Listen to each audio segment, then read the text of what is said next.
بسم اللہ الرحمن الرحیم۔ میرے ناظرین دلبر مولائی کا سلام قبول ہو، میرا چینل سبسکرائب کر لیں۔ میں شکر گزار ہوں قبلہ سید زہد حسین زیدی شاہ صاحب کا آج ہمارے چینل میں تشریف لائے، ہمیں اعزاز بخشا۔ شاہ صاحب کیا حال ہے آپ کے؟ ٹھیک ہے الحمدللہ سر، کیا خیریت سے ہیں؟ ٹھیک ہے، اللہ آپ کو سلامت رکھے۔ شاہ صاحب ماشاءاللہ آپ ایک دیندار ہیں، ایک عالم دین کے بیٹے ہیں، آپ کے سارے بھائی عالم دین ہیں، اور ہم دیکھیں تو آپ ایک حوالے سے تصوف کی روایت بھی قائم کیے ہوئے ہیں، جو روایتی تصوف ہے، آپ 100% تو اس پہ عمل درآمد نہیں کر رہے، یعنی آپ بیعت تو نہیں کرتے، لیکن صوفیہ کی یا بزرگوں کی درگاہوں میں آپ زائرین کی دینی خدمت میں مصروف رہتے ہیں، تو یقیناً آپ کے پاس معلومات بھی ہوں گی۔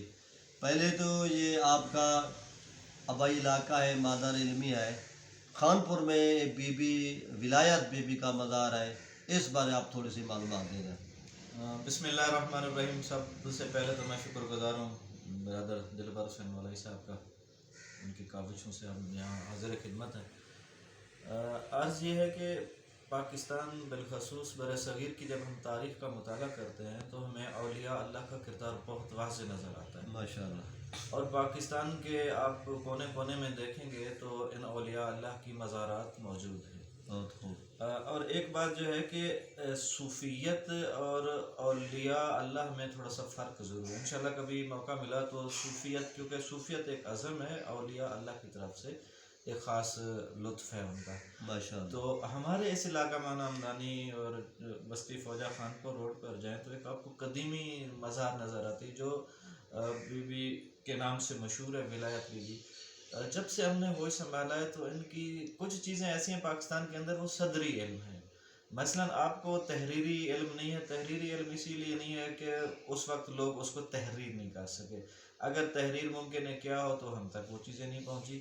جو یہ بی بی ہے اس کے بارے میں جو ہمارے ہاں ہے کہ ہمارے والد بزرگ ایک ہی رات میں خواب میں ہمارے والد بزرگ اور 3-4 خواتین کو خواب میں آیا تھا کہ میری اس مزار کی تعمیر کی جائے۔ چھوٹا سا ایک مزار ہوتا تھا، یعنی ہمارے ہوش سنبھالنے سے پہلے کی بات ہے، تو یہاں پر یہ ہوتا تھا ابھی گھوڑے سوار نہیں چل سکتا تھا۔ جو شوریہ نہر ہے، انگریز دور میں جب وہ بن رہی تھی تو انہوں نے اس دربار اس وقت بھی موجود تھی، ٹرن دے دیا تھا، اگر آپ وہاں جائیں تو ٹرن ہے، اس کو بھی موڑ ہے کہ آواز یہی تھی کہ ہم کو بے پردہ نہیں کرنا، آپ جو ہے نا اس کو سائڈ کر دیں۔ اور جب روڈ نکلی ہے بائی پاس، انہوں نے بھی اس کو، یعنی کشف و کرامات اس سیدہ کی بہت زیادہ ہیں، اور آج کل تو ماشاءاللہ بہت زیادہ لوگ وہاں سے شرف حاصل کر رہے ہیں۔ 11 محرم کو بہت بڑا پروگرام ہوتا ہے، اربعین پہ لوگ دور دراز سے پیدل چل کے آتے ہیں، اور شب جمعہ تو ماشاءاللہ بہت زیادہ لوگ موجود ہیں۔ تو ہمارے خاندان کو الحمدللہ یہ شرف حاصل ہے جو مجاوری کا ایک عرصہ دراز سے اس کو کر رہے ہیں۔ ماشاءاللہ، چلو یہ آپ نے اچھی معلومات بتائی ہیں۔ تو اس وقت آپ سندھ میں ضلع گھوٹکی ہے غالباً، جی، تو پیر پکھڑوئی کی دربار کے ساتھ رہتے ہیں، نماز بھی پڑھاتے ہیں، دینی درس بھی دیتے ہیں۔ آپ بے شک مجاور وہاں دربار کے نہیں ہیں، لیکن آپ مجاوروں سے بھی زیادہ وہاں پر ایک اہمیت رکھتے ہیں۔ تو پیر پکھڑوئی کے بارے میں آپ اپنی معلومات شیئر کریں۔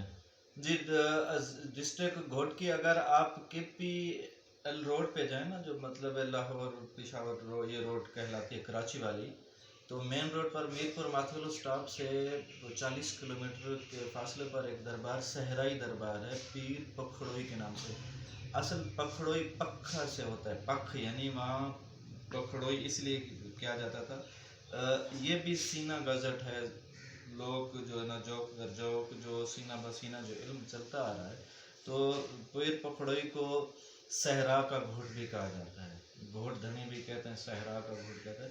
جو روایات ہم تک سینہ بسینہ ملی ہیں وہ یہ ہے کہ کسی خاتون نے دیکھا تھا، قدیم ہے کہ وہ بکریاں وغیرہ چرا رہی تھیں، تو کوئی سر اڑتا ہوا آیا تھا، یہاں مدفن ہو گیا تھا۔ اچھا، تو انہوں نے اس حوالے سے وہاں دربار بنائیے، میلہ بھی سالانہ ہوتا ہے، ہر مہینے کی نیو جو سوموار ہوتا ہے وہاں پر کافی سارا رش ہوتا ہے۔ وہاں جو ہم نے جو چیز دیکھی ہے، کہ وہاں خطیب جمعہ بھی، نماز جمعہ بھی وہاں پڑھاتے ہیں، عشرہ محرم الحرام بھی ہمارا وہاں ہوتا ہے، کافی سارے پروگرام ہوتے ہیں۔ جو ہم نے وہاں چیز دیکھی ہے وہ یہ ہے کہ وہاں لا علاج مریض زیادہ آتے ہیں. زندہ باد. یہ ہر کسی کا اپنا عقیدہ ہے, ہم اس کو چھوڑنا نہیں چاہتے, کیونکہ ہمارا عقیدہ بھی ہے کہ ان اولیاء اللہ کے درباروں سے لوگوں کو فیض ملتا ہے. مانگنے کا ہر کسی کا اپنا طریقہ ہے.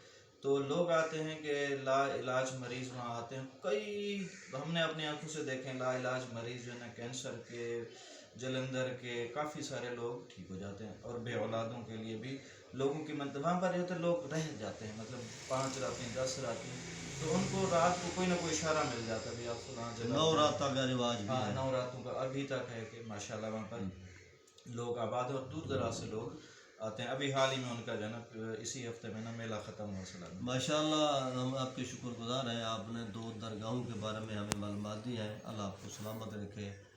ماشاءاللہ. خدا حافظ.